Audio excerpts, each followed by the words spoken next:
Hello guys, welcome back to my channel वांगसियान forever love. तो आज मैं आप लोगों के लिए एक वन शॉट एफएफ लेकर आई हूँ। मैं इस एफएफ को कंटिन्यू करने से पहले आप लोगों को बताना चाहती हूँ, इस एफएफ को मैंने नहीं लिखा है। मैं ऐसे ही बैड पे स्टोरी रीड कर रही थी और ये एफएफ मुझे मिला। मुझे ये काफ़ी ज़्यादा इंटरेस्टिंग लगा, तो मैंने डिसाइड किया क्यों ना मैं आप लोगों के साथ भी इसे शेयर करूँ। तो ये स्टोरी मेरी नहीं है, मैंने इसे किसी ऑथर से ली है। तो प्लीज़ आप लोग इस स्टोरी का क्रेडिट नहीं दीजिएगा। एंड ये अच्छी लगे तो कमेंट बॉक्स में ज़रूर बताएं। एंड अगर आप मेरे चैनल पे नए हैं तो प्लीज़ मेरे चैनल को सब्सक्राइब कर दें एंड वीडियो को लाइक कर दें। तो अब ज़्यादा ना बोलते हुए हम अपनी स्टोरी की तरफ चलते हैं। ये उन दिनों की बात है जब फॉक्सेस, जो वर्त लेने के लिए बहुत ज़्यादा बदनाम थे, उन्हीं में से एक फॉक्स बेवूसियान, जो एक रूम के अंदर एक ऊंची सी टेबल पे खड़ा हुआ था। उसके हाथ पैरों से जंजीर बंधी हुई थी और जैसे वो मूव कर रहा था वो जंजीरें भी आवाज़ कर रही थीं। उस रूम में उसे गंदी नज़रों से देख रहे उसके शिकारी खड़े हुए थे। उनमें से एक पर्सन जो बोलता है, इन लोगों को ये फॉक्स कहाँ से मिला। तभी दूसरा बोलता है, ये अपनी प्रजाति का आखिरी फॉक्स है। तीसरा पर्सन जो बोलता है, ये काफ़ी ब्यूटीफुल है, मैं तो इसे अपने नीचे छाऊंगा। एंड ये सुनकर वींग, जो बहुत गुस्सा आ रहा था, वह अपने दांत पीसने लगता है। उसे यूजली गुस्सा नहीं आता, उसने बचपन से ही ये सारी बातें सुनकर बड़ा हुआ है। वो एक सर्वेंट का बेटा है, वो उससे ज़्यादा कुछ भी नहीं होता वगैरह वगैरह। लेकिन आज इस तरह इतने सारे लोगों के सामने जंजीर से बंधे हुए वीन को बहुत ह्यूमिलेटेड फील हो रहा था। उसे एकदम डिस्गस्टिंग सा फील हो रहा था।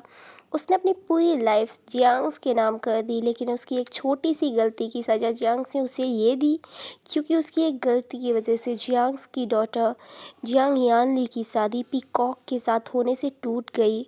और उसकी सज़ा जियांग्स की डॉटर ने उसे ये दी कि उन्होंने यहाँ इन वुल्फ्स के सामने उसे फेंक दिया। वीइंग, जो उस समय का इकलौता है ब्रेड फॉक्स बचा हुआ था, एंड इसीलिए जियांग्स ने उसे पीकॉक को सेल कर दिया था ताकि उनके साथ उनके गोल्डन रिश्ते बन सकें।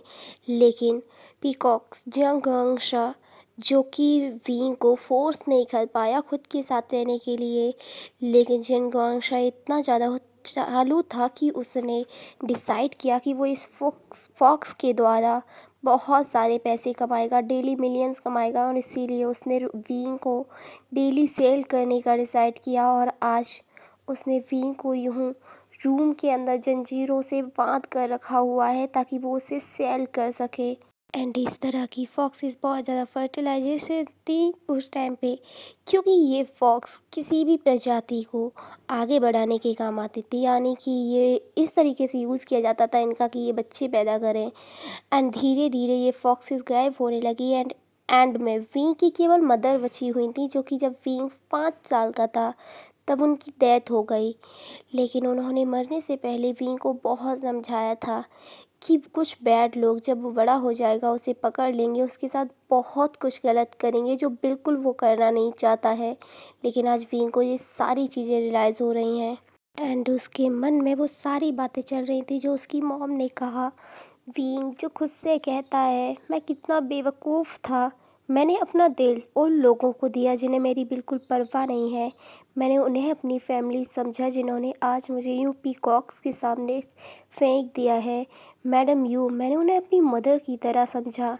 एंड तभी जिंगवांगशा, जो टेबल पे आता है एंड वीइंग की तरफ देखने लगता है, उसके फेस पे एक स्माइल थी। वीइंग, जो बिल्कुल शांत था। जिनगॉन्शा, जो कि वीइंग के पास आता है और उसके ईयर के पास आकर बोलता है, डोंट वरी, तुम चिंता मत करो, तुम्हें एक अच्छा ग्राहक मिलेगा। ये सुनकर वीइंग को बहुत गुस्सा आ रहा था। उसका मन कर रहा था कि वो उसके सामने खड़े हुए इस पर्सन की आंखें निकाल दे। वो कोई सामान नहीं है जिससे वो एक अच्छे ग्राहक की बात कर रहा है। एंड उसके बाद वो जिनगॉन्शा की तरफ देखता है, लेकिन जिनगॉन्शा, जो टेबल पे आगे खड़े हुए थे, वो बोलता है, अब नीलामी शुरू की जाए एंड उसके बाद नीलामी शुरू होती है। उसके स्टार्टिंग प्राइस थे 35 मिलियन एंड उसके बाद लोगों ने प्राइस लगाना शुरू कर दिए 45, 65, 85 एंड जब तक मिनटों तक ये सारी आवाज़ें गूंजती रहीं।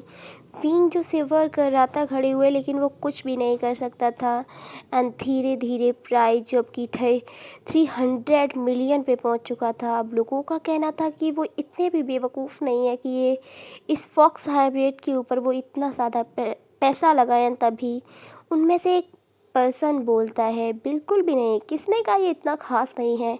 मैं तो तब तक पैसे लगाऊंगा जब तक ये मेरा नहीं हो जाता। तुम्हें पता नहीं है, ये इस प्रजाति का आखिरी फॉक्स बचा हुआ है। लेकिन इन सारी बातों के बीच विंग की नज़र केवल एक पर्सन पे टिकी हुई थी, जिसके बड़े बड़े हॉर्न्स जो विंग को दिखाई दे रहे थे। उसका फेस तो नहीं दिख रहा था, लेकिन उसकी वो शैडो जी विंग को थोड़ी पहचानी हुई सी लग रही थी। एंड तभी वहाँ पर एक डीप वॉइस गूंजती है, 400 मिलियन एंड वहाँ पर पूरा क्लाउड जो शांत हो चुका था। एंड विंग जब उस वॉइस को सुनता है तो उसे बिल्कुल देर नहीं लगी थी इस वॉइस को पहचानने में। भले ही 13 साल हो चुके हैं, 13 साल पहले विंग ने ये आवाज़ सुनी थी।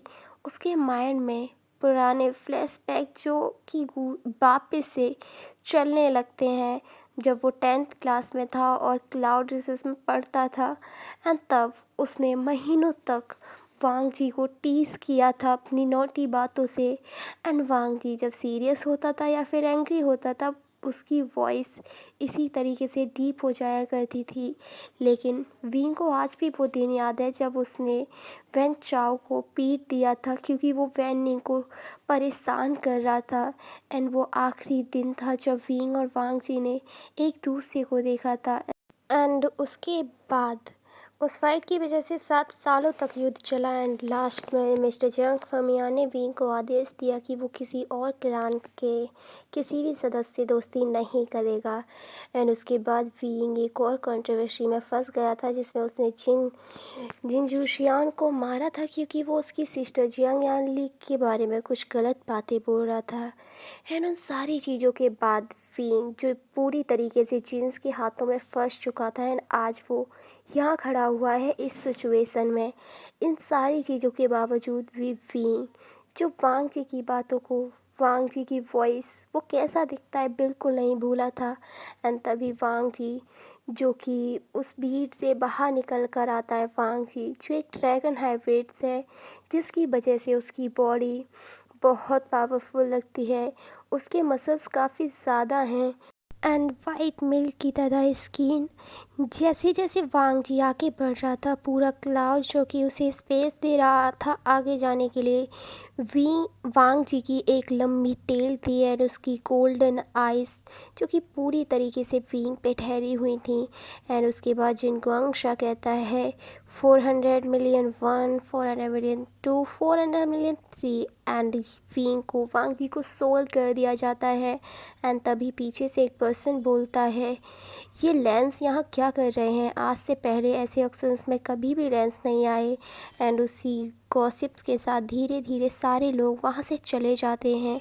एंड मैं बाद में उस रूम में जिन गुआंगशा, विंग और वांग जी बचे हुए थे। जिन गुआंगशा जो कहता है कि आज से ये फॉक्स आपका हुआ, मज़े करना मिस्टर लैन। एंड मैंने लैन सिचैन के लिए एक गिफ्ट भी प्रिपेयर किया है। एंड वो जो कि उनसे बातें कर रहा था, लेकिन हमारे विंग की पूरी अटेंशन जो पूरी तरीके से वांग जी पर थी। विंग जो बोलता है, लंजा ये तुम हो क्या? लेकिन वांग जी कोई जवाब नहीं देता एंड वो अपने नीज पर बैठ जाता है एंड विंग की उन बेड़ियों पर एक शार्प कट लगाता है, जिसकी वजह से वो खुल जाती हैं। लेकिन वो बेड़ियाँ अभी भी विंग के पैरों में थीं। वांग जी जो कहता है, हमें घर चलकर इन्हें निकालना होगा। विंग जो सोचता है, घर, लेकिन मेरा तो कोई घर नहीं है। मैंने गलत लोगों पर ट्रस्ट किया, जिन पे मैंने ट्रस्ट किया आज उन्होंने ही मुझे यहाँ पहुँचा दिया है। विंग जो कुछ नहीं बोलता है। उसके बाद वांग जी जो इतने लंबे टाइम बाद वी की आंखों में आंखें डालकर देखता है और उससे बात करता है। वी जो बोलता है, लंजा तुम्हें यहाँ नहीं होना चाहिए था, तुम यहाँ क्यों हो? वी मैं तुम्हें यहाँ ये सब कैसे होने देता तुम्हारे साथ? तुम घर चलो। नहीं वांग जी मेरे पास कोई घर नहीं है, तुम मेरे साथ मेरे घर चलोगे। एंड उसके बाद वांग जी जो वी को घर लेकर जाता है। वांग जी के घर पहुंचकर वांग जी के अंकल लनकुरैन जो बोलते हैं, वांग जी तुम इस फॉक्स की बात कर रहे थे, ये विवुशियान, तुम ऐसे फॉक्स को कैसे खुद के लिए ला सकते हो जो तुम्हें बारिश भी नहीं दे सकता? अंकल ऐसा नहीं है, विंग एक फर्टिलाइजर्स फॉक्स है, वो दे सकता है। तुम्हें ये कैसे पता? आखिरकार तुम्हें ये कैसे पता है वांग जी? क्या पता ये विभूषियान 100 लोगों के साथ सोया हुआ है। ये सुनकर वांग जी जो गुस्से में बोलता है, अंकल। तभी लैन से चैन जो बोलते हैं, अंकल आप कुछ ज़्यादा ही हार्श हो रहे हैं। लेकिन हमें ऐसा पर्सन चाहिए था जो हमारे क्लान को बारिश दे सके, ना कि ऐसा जो हमारे क्लान को बर्बाद कर दे। एंड उसके बाद लैन कोरेन जो वहाँ से चले जाते हैं। सिचेन जो बोलते हैं, विवुशियान तुम बुरा मत मानना, अंकल बस थोड़े से नाराज़ हैं। नहीं, मुझे आदत है इन सारी चीज़ों की, मुझे इसमें बुरा लगती जैसा कुछ भी नहीं है। विभूषियान हमें पता चला था कि यहाँ पर एक ऑक्शन होने वाला है और उसमें हाईएस्ट फर्टिलाइजर्स फॉक्स को सेल किया जा रहा है। मुझे जिन गौशाला से तुम्हारे बारे में पता चला, वैसे वांग जी कभी नहीं मानता। मैंने वांग जी को तुम्हारे बारे में बताया और वो वहाँ गया। तो क्या तुम तैयार हो वांग जी के बच्चों को वर देने के लिए? क्योंकि मैं बच्चों को वर देने में बिल्कुल इंटरेस्टेड नहीं हूँ। तो ये सारी जिम्मेदारियाँ वांग जी पर आ जाती हैं। अब विंग जो खुद से पूछता है, क्या क्या मैं तैयार हूँ? क्या मेरे पास कोई और ऑप्शन है? क्या मेरे पास कुछ बचा हुआ है? कुछ नहीं बचा मेरे पास। ना फ्रेंड्स, न फैमिली, कुछ भी नहीं। वैन फैमिली भी सेकेंड वॉर के बाद कहीं छुपी हुई है। एंड उसके बाद फींग जो बोलता है, हाँ मैं तैयार हूँ, लेकिन मुझे श्योर करना है, क्या बच्चों के वर्ड के बाद मुझे यहाँ रहने को मिलेगा? मैं अपने बच्चों को खुद बड़े हुए देखना चाहता हूँ। एंड तभी वांग जी डेस्परेट होते हुए बोलता है, ऑफ कोर्स फींग, तुम मेरे मेड बनोगे, तुम मेरे हस्बैंड बनोगे। ऑफ कोर्स हम एक दूसरे के साथ रहेंगे और अपने बच्चों को बड़े होते हुए देखेंगे। उसके बाद विंग जो कहता है, मैं तैयार हूँ लंजा इस सब चीज़ों के लिए। लैंड फैमिली को भी बिल्कुल भी ऐतराज़ नहीं था, क्योंकि वो अपने वंश को आगे बढ़ाने के लिए इतने ज़्यादा डेस्परेट थे कि वो शादी के लिए भी मान जाते हैं। एंड विंग को भी कोई ऐतराज़ नहीं था, क्योंकि उसे यकीन था लान वांगची पे। उसे यकीन था वांगची के वर्ड्स पे, क्योंकि वो अपने वर्ड से कभी भी पीछे नहीं हटता। एंड उसके बाद उन दोनों की शादी हो जाती है। एंड सारा क्लैन जो उनकी शादी को मानता है, मंजूरी देता है। विंग भी बहुत हैप्पी था कि अब उसे वांगची के साथ रहने को मिलेगा। वो अपने बच्चों को वांगची के साथ बड़े होते हुए देख पाएगा। एंड अब शादी भी हो चुकी थी। अब फाइनली वो रात थी जब वांग जी विंग को ट्रीट करने वाला था। विंग जो कि अपने रूम में एक सॉफ्ट से बेड पे लेटा हुआ था। लैंड सर्वेंट ने उसे रेडी कर दिया था रेड कलर के क्लोथ में। एंड वो वहीं लेटा हुआ था। उसने पहले कभी भी अपनी फर्स्ट नाइट के बारे में नहीं सोचा था। उसे पता था कि वो एक फॉक्स हाइब्रिड है, वो एक बच्चे को वर्ड देने की कैपेबिलिटी रखता है। उसने कई बार खुद को प्लेजर भी किया है, लेकिन कभी भी उसके माइंड में इंडिसेंट थॉट्स नहीं आए। वांग जी के साथ डांस करना, मूनलाइट में घूमना और अपनी एक फैमिली शुरू करना, ये विंग का बहुत पुराना सपना रहा है, जो आज पूरा होने जा रहा है। तभी वांग जी जो रूम में एंटर करता है और विंग को इस तरह अपने थॉट्स में खोए हुए देखकर बोलता है, विंग क्या सोच रहे हो? वांग जी की यूँ अचानक आवाज़ सुनकर विंग जो बेड पे उठ के बैठ जाता है और बोलता है, मैं सोच रहा हूँ मेरा हस्बैंड मुझे आज भी इतना इंतज़ार क्यों करा रहा है। सॉरी विंग, ब्रदर ने रोक लिया था, कुछ कन्वर्सेशन करनी थी उन्हें मुझसे। हाँ, वैसे तुम आज भी बहुत डिसेंट लग रहे हो, हमेशा की तरह। वांग जी मजाक मत करो, एक फॉक्स होने के बावजूद भी मुझे नहीं पता किस तरह सेक्सी एक्ट करना है। यह सुनकर वांग जी जो विंग से बोलता है, तुम हमेशा ही से सेक्सी दिखते हो, तुम्हें खुद को कभी भी किसी के लिए भी बदलने की ज़रूरत नहीं है विवुशियान। लेकिन वांग जी सब कुछ बदल चुका है, अब हमारी शादी हो गई है और बहुत जल्दी हमारा बच्चा भी हो जाएगा। ये सुनकर वांग जी जो विंग को करेक्ट करते हुए बोलता है, बच्चा नहीं बच्चे, मुझे तुमसे सिर्फ एक बच्चा नहीं चाहिए, मुझे बहुत सारे बच्चे चाहिए। यानी सुनकर विंग जो बहुत साई फील कर रहा था एंड उसका पूरा फेस जो रेड हो चुका था एंड वांग जी की ये सारी बातें विंग को बहुत डेस्परेट कर रही थी। उससे बिल्कुल कंट्रोल नहीं हो रहा था एंड वो विंग जो वांग जी से कहता है, तो उसके लिए हमें सब कुछ करना होगा, तो तुम्हें ये सब शुरू करना चाहिए। एंड ये सुनकर वांग जी जो एक क्लाउड करता है एंड विंग के ऊपर चिपक जाता है एंड उसके बाद उन दोनों के लिप्स जो आपस में टैनिंग कर रहे थे और वो ऐसे अजीब से साउंड्स निकाल रहे थे जो पूरे रूम में गूंज रहे थे। उन दोनों की टंग जो आपस में फाइट कर रही थी एंड तभी विंग जो नोटिस करता है कि उसे उसकी वैली जो बहुत हॉट फील हो रही है एंड उससे बॉडी जो सेक कर रही है। वांग जी जो विंग से बोलता है, विंग डोंट वरी, मैं जेंटल रहूँगा। लेकिन वांग जी मैं नहीं चाहता कि तुम जेंटल रहो। एंड ये सुनकर वांग जी जो नोटिस करता है कि उसके अंडरगारमेंट जो बहुत टाइट हो चुके हैं एंड उसके बाद वांग जी जो विंग की धीरे से अपनी फिंगर यूज़ करने लगता है एंड वांग जी की फिंगर्स जो विंग के अंदर थी एंड विंग जो वांग जी के लिए स्पेस बना रहा था। वांग जी जो विंग से कहता है, तुम ठीक हो ना विंग, यस और नो। वांग जी तुम्हें जो भी करना है प्लीज़ जल्दी करो।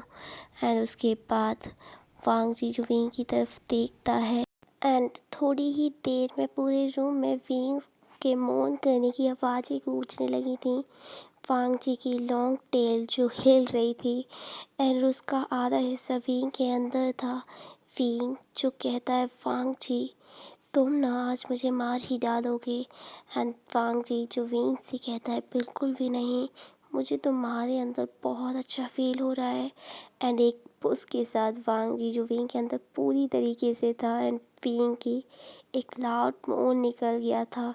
एंड अब उन दोनों का वो हॉट सेशन पता नहीं कितना लंबा चला था। वांग जी एंड विंग जो एक दूसरे में पूरी तरीके से मदहोश हो चुके थे एंड अब फाइनली वांग जी जो अपनी बॉडी लूज़ कर चुका था पूरी तरीके से एंड विंग के ऊपर ही लेट जाता है। लेकिन उन दोनों की बॉडी अभी भी एक दूसरे से इंटरवाइन थी। विंग ने वांग जी को टाइटली हग किया हुआ था एंड वो श्योर था कि अब वो डेफिनेटली ही प्रेग्नेंट हो चुका होगा। विंग जो बोलता है, वांग जी तुम्हें क्या लगता है, क्या मैं प्रेग्नेंट हो जाऊंगा इसके बाद?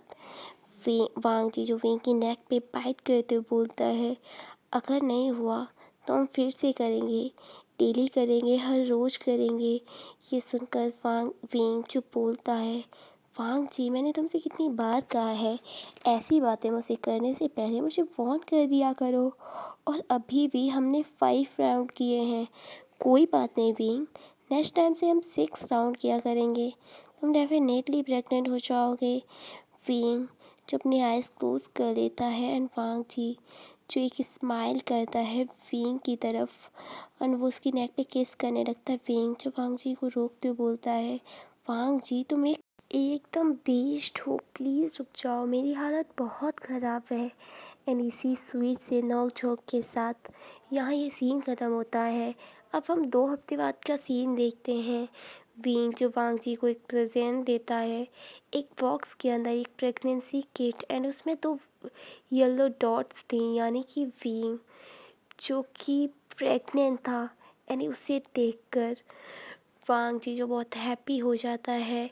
विंग जो बोलता है, थैंक यू सो मच वांग जी मुझे ये हैप्पीनेस देने के लिए। वांग जी जो कहता है, विंग तुम्हें भी थैंक यू एंड मेरे बेबी को अपने वार्मथ में रखने के लिए। लेकिन विंग जो कहता है, नहीं वांग जी तुम्हें थैंक्स मुझे सेव करने के लिए, मुझे वहाँ से बचाने के लिए, अगर तुम नहीं होते पता नहीं क्या होता मेरे साथ। विंग मैं तुम्हारे लिए कुछ भी कर सकता हूँ, मैं किसी से भी लड़ सकता हूँ। एंड वो दोनों एक दूसरे को हग करते हैं एंड इसी सीन के साथ ये स्टोरी ख़त्म होती है।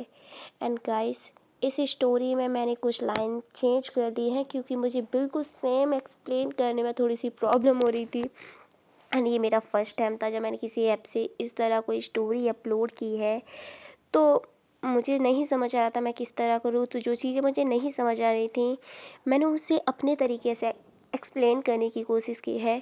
तो उम्मीद करूँगी कि ये स्टोरी आप लोगों को अच्छी लगे। एंड अच्छी लगी हो तो प्लीज़ आप लोग कमेंट बॉक्स में ज़रूर बताएं। फ्रेंड्स, मैं एक और बात आप लोगों से कहना चाहती हूँ। कुछ लोग होते हैं जो कमेंट बॉक्स में आकर बोलते हैं कि आप एक्सप्लेन हुई स्टोरी क्यों एक्सप्लेन करती हैं। एंड बहुत सारी चीज़ें, कोई भी स्टोरी हो गाइस, वो पहले बड़े यूट्यूबर के पास जाती है एक्सप्लेन करने के लिए, उसके बाद हम जैसे छोटे यूट्यूबर्स को मिलती है। कोई भी गाइस यूँ बड़ा नहीं बन जाता है डायरेक्ट। तो प्लीज़ आप लोगों हम लोगों को सपोर्ट किया कीजिए। इस तरह कमेंट बॉक्स में हमें चीटर, लूजलेस और सिर्फ बातें करके हमें डिसअपॉइंट मत किया कीजिए। मैंने बहुत सारे कमेंट सुने हुए हैं जो कि मेरे पास आते हैं कि आप इस तरह क्यों करती हैं, ये स्टोरी पहले अपलोड हो चुकी है। आई नो फ्रेंड्स, जो मैं स्टोरी अपलोड करती हूँ जो किसी और की होती हैं, वो स्टोरी मैं पहले ही बता देती हूँ कि ये स्टोरी मेरी नहीं है, मैंने नहीं लिखा है। लेकिन उसके बाद भी आप लोग कमेंट करके कह रहे हैं कि आप चीट कर रही हैं वगैरह वगैरह। तो प्लीज़ आप लोग इस स्टोरी पे ऐसा कोई कमेंट मत करना। मुझे बहुत हर्टेड फील होता है। मैं बस इतना ही कहना चाहती हूँ आप लोगों से। एंड अगर आपको बुरा लगा है तो आई एम सॉरी, पर सच में मुझे बहुत हर्ट होता है। प्लीज़ आप लोग ऐसा मत क्या कीजिए।